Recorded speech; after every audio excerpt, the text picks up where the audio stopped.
Hello, welcome back. I'm Jochen Schleese from Saddlefit for Life, and today is our last webinar of the six-part series of the fundamentals of Saddlefit. It's called Saddle Pads and Shims. So, riders intuitively always know, there's something not comfortable on my horse. My horse is uncomfortable. I need to do something. However, saddle pads and shims are not always the fastest and cheapest answers. Saddle pads and shims, these products have the highest profit margin in the equestrian industry and provide instant satisfaction to the rider and the salesperson. Fashion or believes that the pads will fix their saddle fit issues. So if we look back at times, we go back in time and ask ourselves, why did they do what they did?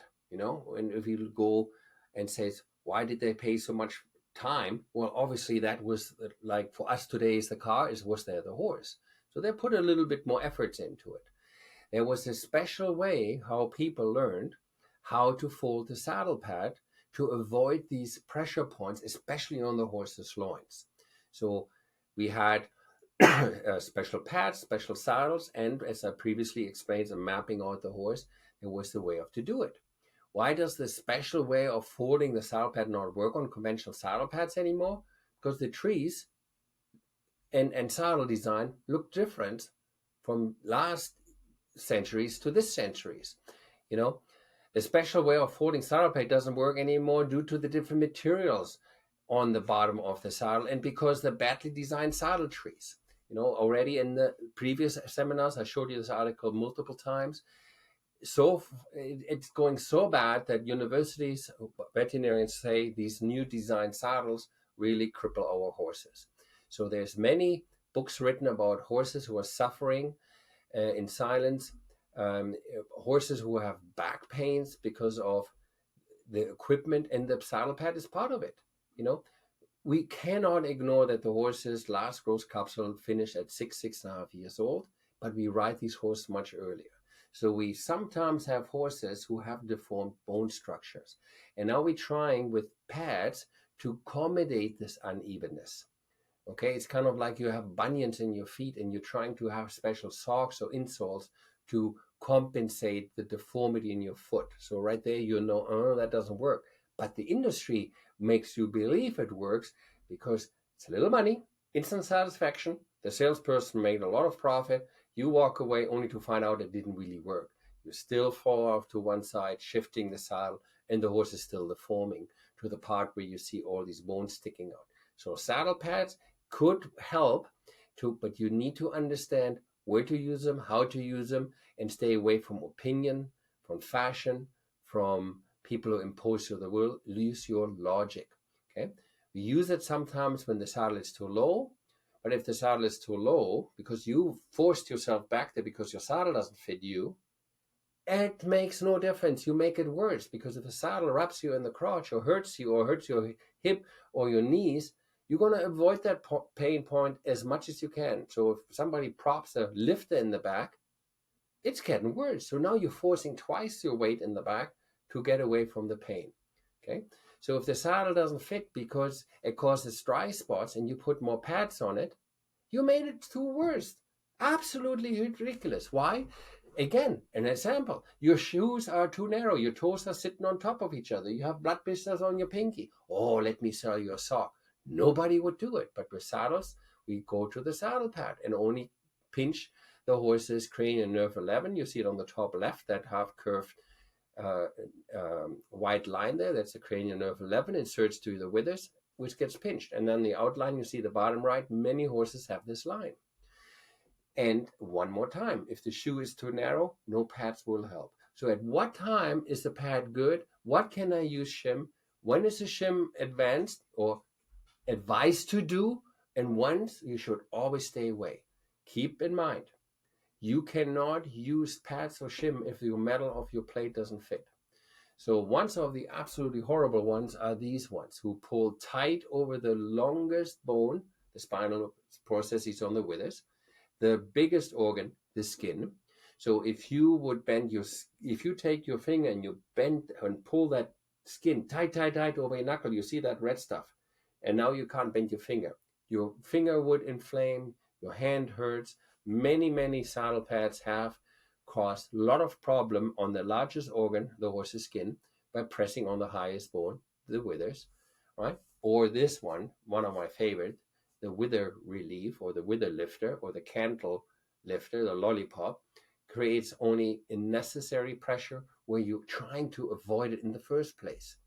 It's incredible how the industry comes up with completely the opposite what the horse really needs just to find a quick solution, and of course damaging the horse's back, which we see over and over and over with all kinds of saddle fitting techniques.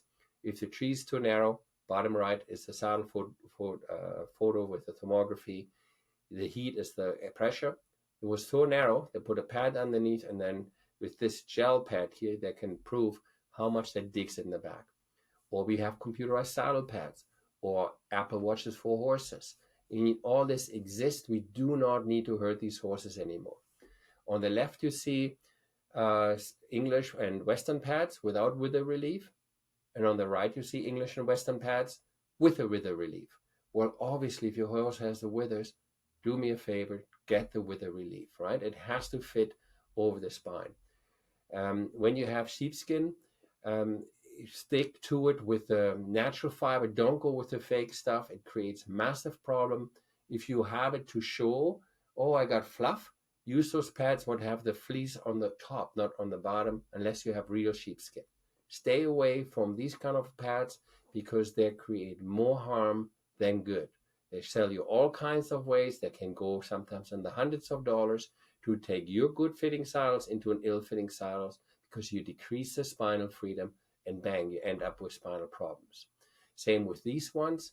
You do not want to have this because the withers doesn't pop out in the center like a one hump camel. Okay, so all these pads you see there are not helping the horse. No wither relief. All these big pads are rather damaging to the horse, which causes atrophy, kissing spine. Stay away from the gel pads, but does not have wither relief. Here is what you want to think when you pad or you shim your saddle. You want to have a saddle pad would focus the shimming or the contact in the green area. Stay away where that red X is in the back or the red teardrop shapes in the front, and for sure in the spine where the person has their hand. From the side, that would look like this. The top picture, the green area is where your saddle pad or your shim needs to focus. Okay, the red area on the front left, top left, is the scapula. Then you got the cartilage. The blue dot is the lung meridian point, and then all the way on the spine, you got the nerves of the spine. The triangle where number 5 is the worst area you can pinch. That's a cranial nerve 11 insertion. Okay, so focus on the green. Visualize the green spot. Now you'll see how the spinal processes fall back on the bottom. In the middle, they're straight, and then the back go forward again. This is why you see in the green area 30, 40, 30. I will come back to it. So if you have a shim pad, make sure it has 8 compartments, 3 on each side and 2 on each side. So that would be 4 on each side, 8 compartments. One compartment will allow you to determine the length of the contact area, while the other compartments allow you the lift or the contact. Again, focus on the 30, 40, 30, and whatever pad you put on, stay away from the triangle. Only then the horse will bring the horse back up, develops properly. Have a saddle fitter who has different pads to demonstrate it, because you can do a big improvement with a proper fitting saddle pad, and you can be a big problem with saddle pads or shims which are not fitted correctly or attached to the saddle. So have a saddle fitter who works with you, who looks and watches you ride. Have a saddle fitter who understands your skills. See if you're in an appropriate saddle yourself, proper anatomically, and if you're perpendicular line and your balance point.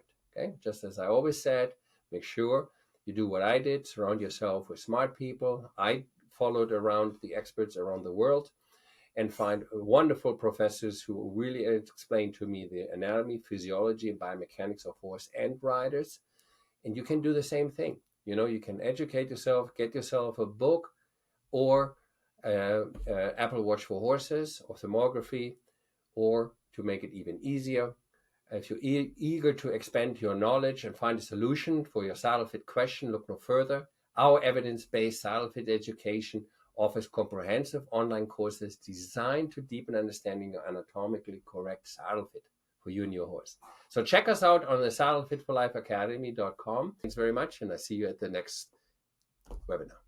For more free educational content, be sure to subscribe to our YouTube channel, follow us on Instagram, Facebook, or TikTok. Or if you're interested in furthering your education beyond free content, we'd love to chat with you. You can book a call with one of our instructors to learn more about our courses. We offer evidence-based saddle fit education that is online and self-paced, so you can fit it to your own schedule. And we have different courses both for horse owners and riders, as well as for equine professionals, and continuing professional development credit for veterinarians as well. I can't wait to see you in the next video, or maybe even welcome you to the Saddle Fit for Life Academy permanently.